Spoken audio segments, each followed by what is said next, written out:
Thank you. Thank you for your You're very welcome. presentation. We'll move on to the next group of presenters. Bruce Wilcox, Environmental Manager for Imperial Irrigation District. Phil Rosentrader, the Deputy Director of Riverside County Economic Development Agency, and also I think representing the Salton Sea Authority. And we also have the CEO of Imperial County, Mr. Ralph Cordova. Welcome.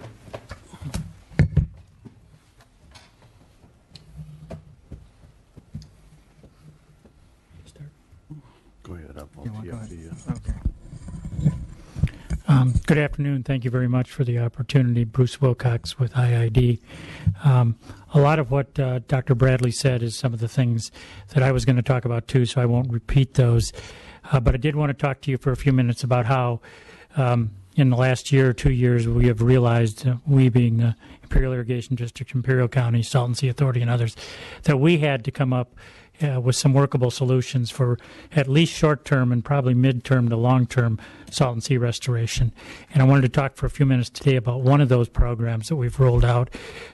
We partnered with Imperial County. The Salton Sea Authority has been heavily involved in developing a plan we call Salton Sea Restoration and Renewable Energy Initiative, and that's going to be part of the larger-scale Salton Sea Restoration Program moving forward. That takes an incremental approach to development at the Salton Sea. It also has a couple of other very important components, one being renewable energy.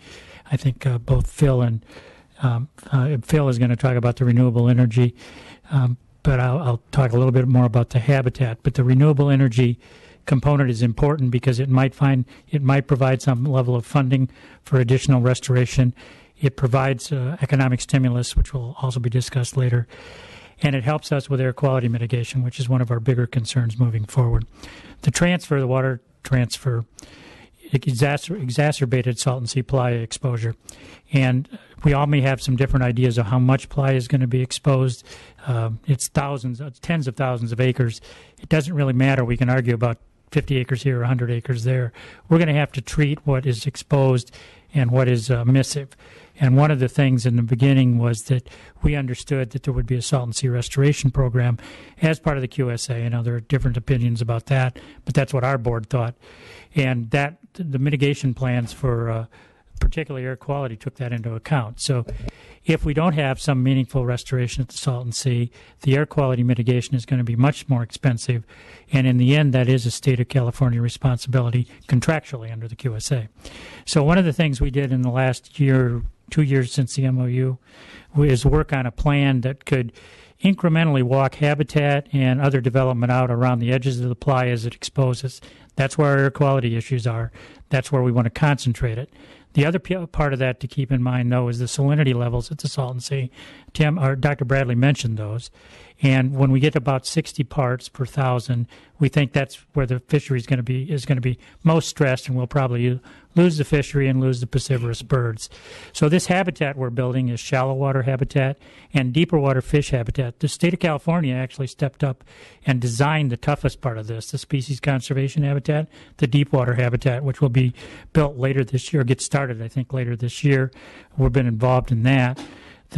The plan for the incremental habitat has larger reservoirs to gravity feed water, and those will be fish habitat. So we'll have some level of fish habitat that's stabilized. I'm not suggesting that we'll be able to replace the habitat that will be lost at the Salton Sea, but we'll have higher value habitat that's more manageable and more sustainable. One of our big messages in all of this from the beginning has been smaller Salton Sea, but sustainable Salton Sea. So we'll march this habitat out over the next 5 years, 10 years, 15 years, and we'll do it in a manner, particularly in the southeast corner of the Salton Sea, but in other areas too, that allows for whatever kind of future Salton Sea restoration there might be. I too am not a big proponent of the sea-to-sea, but I don't want to preclude anything. And so these designs don't preclude any other kind of restoration that might happen at the Salton Sea. That plan is in final stages of review internally, and we should have that plan out by the end of July for everyone to review. That plan needs, and this will not come as a surprise to, I think you hear this a lot, that plan needs funding. We need to look at Prop 1 monies and some other monies moving forward. The other part of that plan that I think is important for right now is to understand that we have lots of discussions about shovel-ready projects, and we have several of those ongoing right now. Red Hill Bay, which is a project that we're working on with U.S. Fish and Wildlife, and combines renewable energy and habitat together. And then species conservation, which we're working on with the state. Those two projects are essentially ready to go. We're working on some final funding issues with Red Hill Bay. But a lot of the rest of these projects, whether it's the Salton Sea Authority's restoration plan, projects the county has, projects that Riverside County has, these plans are at a concept level or a little beyond that. And they need to go to design level, and they need to go through the permitting. We talked a lot today earlier with some of our friends up here at the Capitol about trying to streamline that permitting process. And I think we've got some great ideas about an MOU with the federal government for Corps of Engineers. We need some help with that. But I think we're in a place right now where in the next year or so we could roll out a lot of these things. But we need to make sure that everyone understands that we need to redefine shovel-ready to projects that still need the final planning and their environmental documentation. It's incredibly important, I think, to making this plan work. The other piece of it, and Tim alluded to it a little bit, and I think Phil's going to talk some more about it, is the economic engine that the Salton Sea Authority could be through the authority and others. And I'll let Phil elaborate on that. Thank you. Mr. Chairman, assembly members, my name is Phil Rosentrader. I serve as the Deputy Director for Riverside County Economic Development Agency and also as the Deputy General Manager for Salton Sea Authority. Thank you for holding this hearing today. I'd like to take just a few moments to discuss some of the economic issues that pertain to the Salton Sea. At the outset, it's important to realize the do-nothing scenario is the worst of all options. For years, it's been considered the cheap way to go, and just let the sea sort of settle into a state of stasis, and we avoid expending tremendous amounts of money, public monies. Well, we would suggest that that's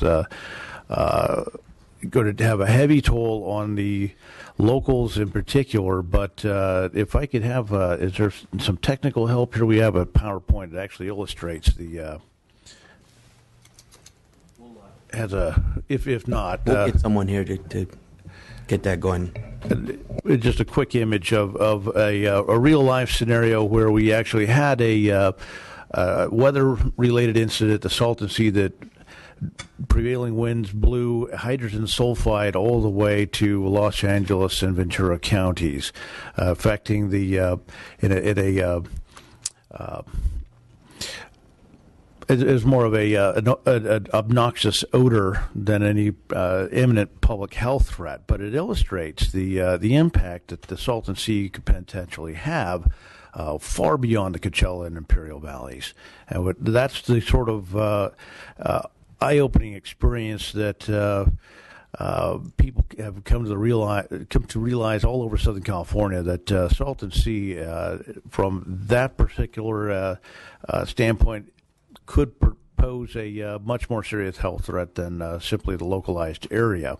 Now, when it comes to impacting the economy, a fairly rigorous study has been commissioned by the Palm Springs Visitors and Convention Bureau. The Oxford Tourism Economics Study that was released earlier this summer examined the number one economy in Coachella Valley, and that's tourism. It's about a $4.8 billion a year industry. About 65 million visitors are expected to visit the Coachella Valley over the next 5 years, and we expect a 2% growth in that visitation, generating increasing amounts of revenue for that particular area. When one looks at disaster scenarios across the United States that mimic the kind of conditions that the Salton Sea has, and one like a major dust storm that would follow the same kind of patterns that real event with hydrogen sulfide had, there's a fallout. People find the odor obnoxious, and potentially the dust if it reaches that point with their shrinking sea and exposed playa. Already they are seeing a loss of about $241 million in revenue already.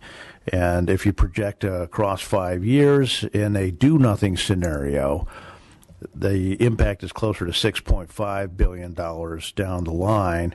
Just with tourism, an $8.6 billion economic loss with the indirect. Now, the state plan is the one that has been suggested, the more comprehensive, expensive one, is just over $8.9 billion. If we're already seeing a economic loss, potentially in a do-nothing scenario equivalent to that amount, I think there's a better way to approach this, and that's what we're hearing today from the folks who have already been speaking. The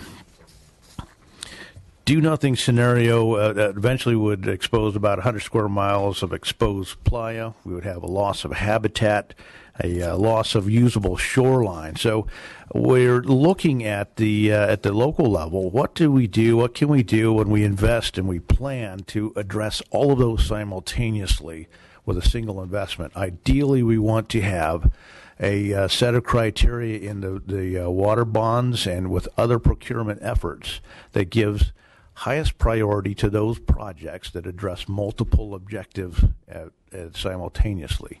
If we can do that, we argue, I think, that we have the highest return on investment and we are the most competitive among the in this competitive process, which we all know the state water bond is designed to accomplish. So moving forward, in addition to addressing the shovel-ready definition, I would recommend or plead with the members that those kinds of criteria are important in the selection and the awarding of grant monies, both in terms of priority for project funding and the amount of project funding.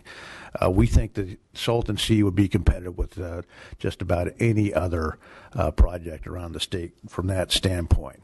So when we address the major issues like a Pacific Flyway, that's not a local issue. That's state and federal, and I would say international. The environmental and human health impacts, again, that's a state, federal, and way beyond the locals. Skyrocketing health costs, tourism loss, depressed property values. You already mentioned earlier the $70 billion calculation of losses over 30 years, tabulated in the hazardous toll report. A better way to go is what we're doing right now in this room, examining an approach where we prioritize projects and multiple benefits that can be derived from a single investment and get moving on that. The locals have had a series of meetings just recently where the prospect of a shoreline that can be maintained as part of that smaller sustainable sea addresses that loss of wetlands. It addresses the within the reasonable water budget what we expect to have remaining flows into the sea. We can also address the coverage of playa to reduce the dust exposure. The Salton Sea Renewable Energy Initiative is just one of those components. It's been said before that the Salton Sea represents because of the tremendous variety and quantity of renewable energy. It really is America's renewable energy powerhouse, but it still needs to be developed in a way that is integrated as part of the solution at the Salton Sea. That part is going forward. On the tourism aspect, there's a Salton Sea license plate, specialty license plate that is gearing up for distribution. The Department of Fish and Game is a sponsor. Fish and Wildlife is a sponsor for that particular outreach methodology. There are some issues on the logistics of payment and ordering that still need to be worked out, but we're optimistic that will be helpful in our cause, drawing attention to it.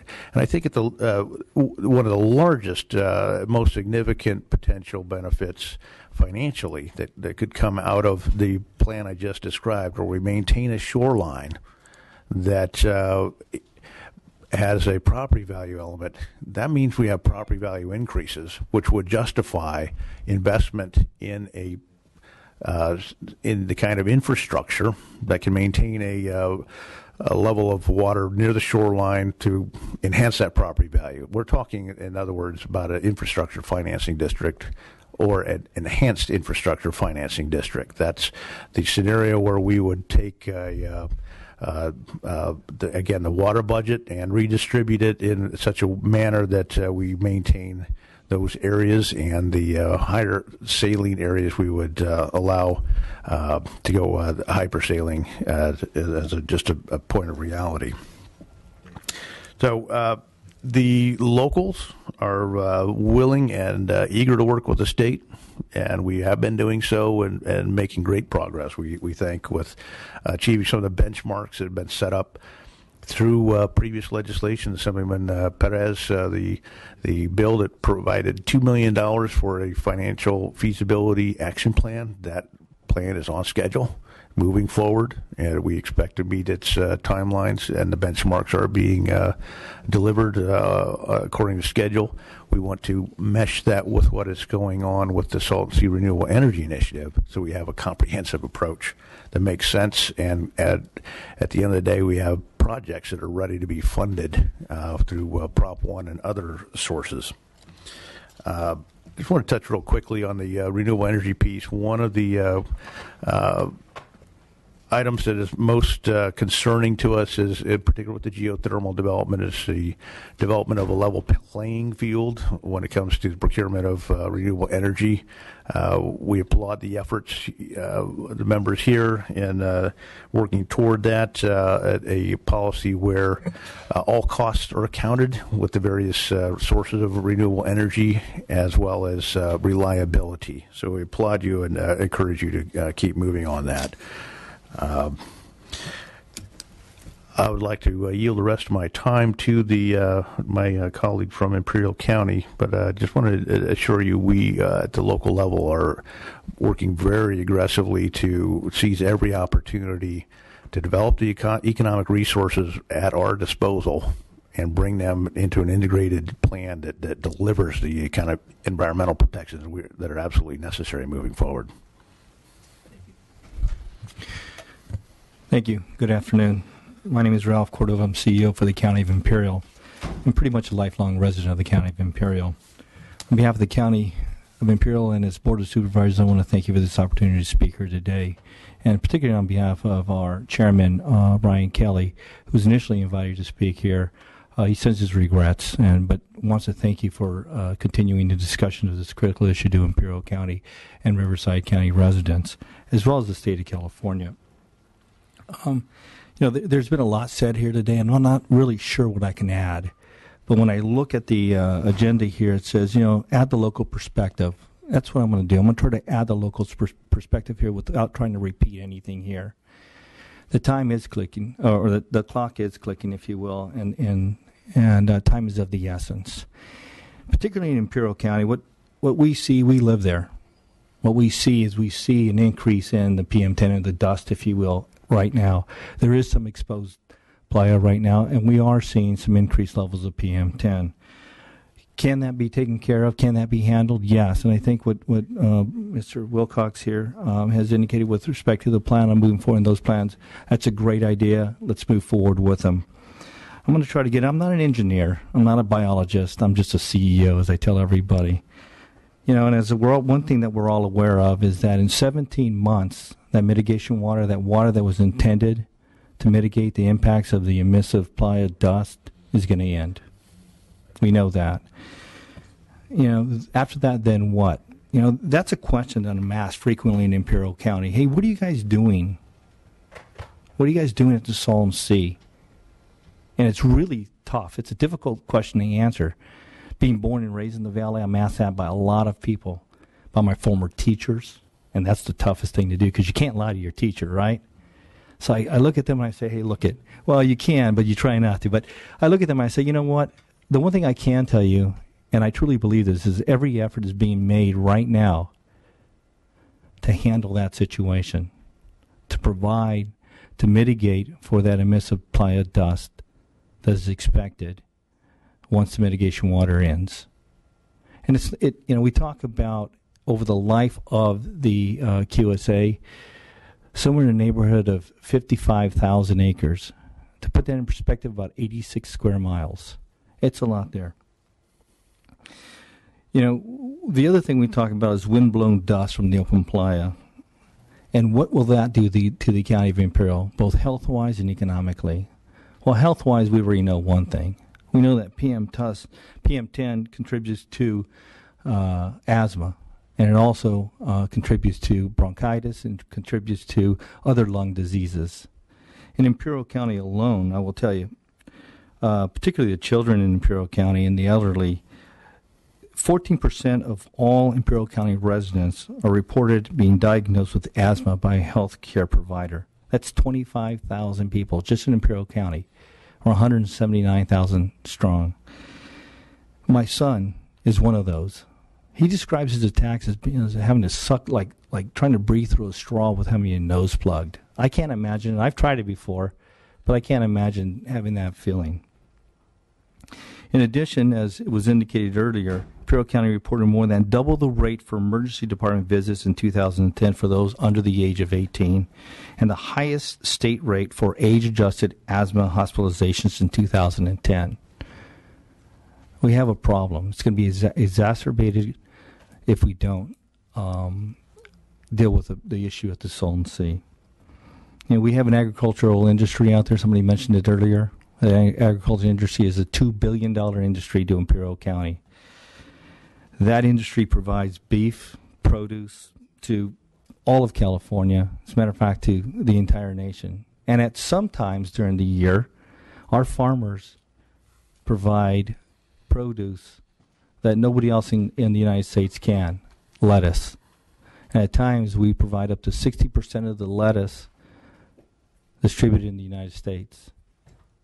So last winter, if you had a salad, I can almost guess that lettuce and that salad came from Imperial County or came from our region. Inaction, definitely. One thing that we know, it will devastate our already challenged economy. Earlier, Dr. Bradley indicated that our unemployment rate at times is above 25%. It is, quite often actually. I live it, I know. For the month of May, it was 21.3%. Agriculture employs right around a quarter of all the employees in Imperial County. It's a major employer in Imperial County, but not only does we're not even talking about the indirect jobs that it creates. If inaction continues, dust from the exposed playa will continue, and that will require the Board of Supervisors, also sits as the board for the Imperial County Air Pollution Control District, to implement new rules. Those new rules will be placed on the businesses that want to come to Imperial County, or any businesses in Imperial County that want to expand. Those new rules are going to require them to purchase offsets. Those offsets are going to be really expensive. And I believe so expensive that it's going to be cost prohibitive. Businesses are not going to move to Imperial County, and businesses in Imperial County are not going to want to expand because of that cost. So what we need from a local perspective is a solution. We've heard a great deal here today about what we can do. We've met with the governor's task force, the representatives from it. We like the idea. We like the idea of having somebody, a governance structure, a governance authority, if you will. We've responded to the governor's task force and provided them with a letter from the county indicating that should there be a task force put into place formally, that it absolutely have to include the local stakeholders and those that are impacted by the Salton Sea most. And that would include both Riverside, Imperial County, the IID, Coachella Valley Water District, and the Torres Martinez tribe, just to name a few. This task force should also have the appropriate authority to approve a plan and to streamline that plan to the permitting and implementation process. We've heard many times in testimony that things have been held up during the permitting process. We can't have that. We have less than 17 months to implement some projects. We can't have it held up. We would like to see this authority have the streamlining ability to get things done. But we can have an appropriate plan. without funding, nothing will happen. We need to have that funding. And I'm not here to tell you where to go get that funding. I think we've had enough testimony about that. I have some notes down here about how we could do it. But quite frankly, that ought to be left up to the task force or to whatever authority is put in charge for restoring Salton Sea. You know, without some action, I know one thing that will happen. It will devastate our economy in Imperial County. It's going to hurt many children and elderly. Our asthma is going to go through the roof, even higher than it is already. Public health is going to be devastated. We need some action. Thank you, Mr. Cordova, for adding what I would refer to or call as kind of the human element to the problem existing in our district. I have a couple questions, and I know that there's been a tremendous amount of work and investment that's gone into the habitat restoration component. Would it be your opinion, and I'll ask Mr. Wilcox, I think you've been working closer with those efforts, would you be of the opinion that the circumstances out there would be far worse if some of those projects would not have been moving forward as they have? And I talk about circumstances in terms of air quality and other, conditions that come about the shrinkage of the sea. I think we're in a better position now to respond to some of those problems. Remember, none of that habitat has been built yet. Mm-hmm. We're planning to build it in the next couple of years. But yes, if we hadn't started a couple of years ago, moving forward and putting all of this, I think one of the terms we use is putting this all in the pipeline, we would be in worse shape. And we just need to get more in the pipeline and go through that planning process. So yes, sir, I would agree with that. A question, Mr. Rosentrader, regarding the enhanced infrastructure, finance districts, and geothermal. Can you elaborate a bit on the infrastructure finance districts and how that would develop a funding source, if you can? Be happy to, yes. And I should have mentioned earlier that the Salton Sea Authority actually has an IFD proposal, a request for proposal that went out, and there were 3 responses from qualified firms that will take it to the next level, which would be an analysis of what kind of funding would be generated and what kind of projects could we pay for at that level. So to answer your question, how does an IFD work? The concept is similar to growing the value, growing a pie. If the pie is a tax base, then we're going to make this pie larger so there are bigger slices proportionally. Values of property at the Salton Sea right now are fairly inexpensive. We have areas that were destined to be resort communities at one time, and they are quite a distance from the water because the water has retreated, and it will continue to unless action is taken. The action we suggest is infrastructure that would bring that water level back to the marina areas and back to the shorelines, back to the property, so that there actually is a viewscape and there is access for recreation. There wouldn't be access to the entire sea. There's not enough water for that. So what we're talking about is a property that with those kinds of accoutrements with water, it's worth a lot more than it is without it. And that property value difference is what the revenue would be generated from. The increased property value increases additional property taxes. Now, the rate doesn't change at all. There's no increase on taxes whatsoever. It simply improves the value.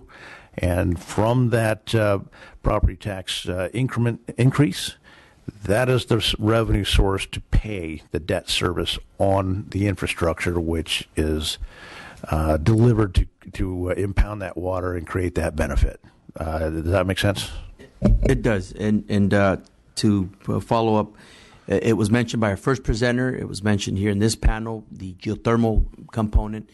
From a very basic way, how does the geothermal directly generate some resources for Salton Sea restoration or mitigation? That's an important question. In previous planning efforts from bygone days, geothermal was treated more as a hazard to be avoided rather than as a resource. North America's most commercially viable geothermal resource that could be integrated as part of the overall solution in a way that benefits the industry and benefits the surrounding habitat areas, as well as this economy that's in dire need of good jobs, good, reliable jobs.